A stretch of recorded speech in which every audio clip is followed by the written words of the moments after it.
দাদা, বিয়ে করব কিনা আমি প্রচন্ড কনফিউজ। বৈবাহিক জীবন কি আসলে ভালো হয়? বিয়ে এটা জাস্ট একটা শব্দ নয়, এটা একটা অনুভূতি। মানে বিয়ে মানে এটা নয় যে শুধু দুটো মানুষের মিলন।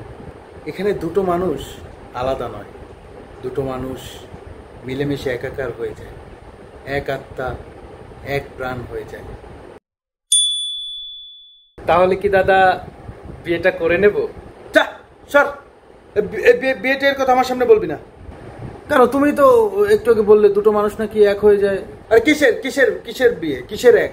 দুটো মানুষ কখনো এক হয় না, দুটো মানুষ কখনো এক হয়? দুটো মানুষ আলাদাই থাকে সবসময়। এই বিয়েটের কথা আমার সামনে বলবি না, যাবাক। মানে তাহলে কি বিয়ে? সিঙ্গেল আছিস, সিঙ্গেল থাকবি, এটাই সব থেকে ভালো লাইফ। না দাদা, আমি ওই ডিসাইড করেই নিয়েছি আমি আর বিয়ে শাদী করবো না। কেন? ওই যে চারিদিকে দেখছি সবারই ঝামেলা, সবারই ঝগড়া টগড়া হচ্ছে, ছেড়ে চলে যাচ্ছে। ও ঝগড়া, এই শব্দটার মধ্যে একটা মাধুর্য আছে।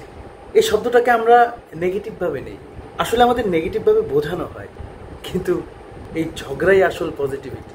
এই ঝগড়ার মাধ্যমেই কিন্তু একটা সম্পর্ক গভীর হয়। একটা রিলেশনশিপে যদি ঝগড়া না থাকে তাহলে সেই রিলেশনশিপ কোনো রিলেশনশিপই না।